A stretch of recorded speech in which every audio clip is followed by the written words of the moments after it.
The Benedictine University Fitness Center has gone through many changes in the past months due to COVID-19. Students, staff, and outside visitors have had to abide by many new protocols and cleaning procedures in hope to lessen the spread of the virus. New hours have also been implemented to be able to completely sanitize the equipment. The student body has been asked to be very vigilant, adamant about wearing their masks, and practicing good social distancing.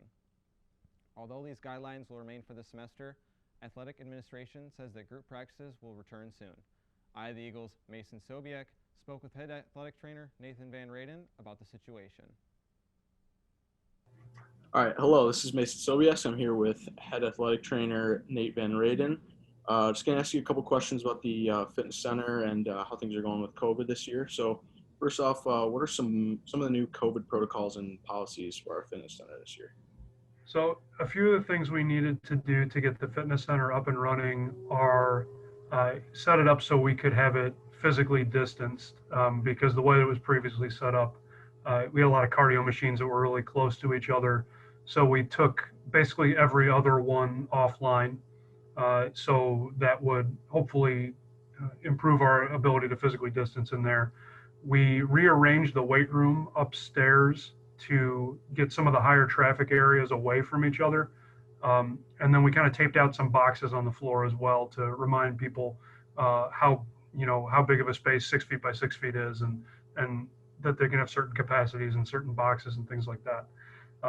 Other things we're doing is it's actually closed down for an hour in the middle of the day to get a deep clean by our maintenance staff, as well as we have student workers who are cleaning in between every single use of all the equipment. And then finally, we have capacities on them, which we didn't necessarily have, enforced before. So there's a limit to how many people can be downstairs at one time and how many people can be upstairs at one time. And there's a system where students just go and sign up for those time slots, so we avoid ever getting to the point where we're over capacity. Right, and then you mentioned that there was a break in the middle of the day. What are the new hours for the fitness center for COVID? Yeah, so right now we open at 10 a.m. and we're open until 2 p.m. and then we're closed from 2 to 3 p.m. and then we reopen at 3 and are closed again at 7 o'clock at night. Probably will be expanding those hours fairly soon. Okay, and then what do you think your thoughts are about how the future of the fitness center moving on from COVID is? What do you think the next steps are that we have to take? I think that until we get to the point where this is behind us all, that this will probably be our new normal up until that point. The only thing I could see us changing is expanding the hours a little bit, and then probably adding like another cleaning break in there at some point. But for the most part, the distancing, the masking, and the cleaning aren't going anywhere until COVID decides it wants to go away. Yeah, for the time I've been in there, it seems like it's been pretty well. So, and then how do you think the student body and staff have done with all those protocols, abiding by keeping masks on and keeping 6 feet away? Have things been running smoothly? I will say that I have been really impressed with our student body. I think that was a major concern of a lot of people going into this would be compliance. And that has not been an issue at all. Our students and student athletes and staff have really just been absolutely tremendous following the rules, very respectful and understanding that things can change from time to time. And everybody's been really flexible, and I've been really, really proud of our students and student athletes. Yeah, that's great.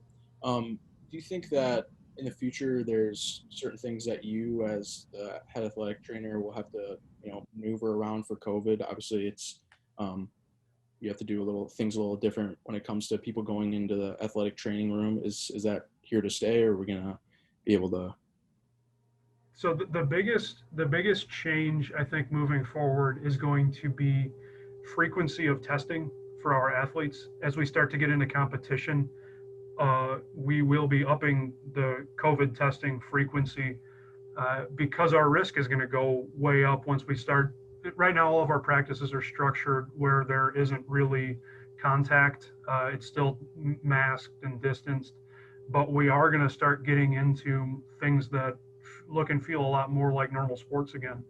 And as that comes along, we will be definitely increasing the frequency of testing for our student athletes because we're understanding that the risk is going way up. Okay. And then going forward for, like you said, practices, is there any steps in place already that we're going to be working in groups first? Or are we doing full team practices? What is that going to look like? Yeah, the NCAA has been releasing guidance on this, and we're following all of their guidance.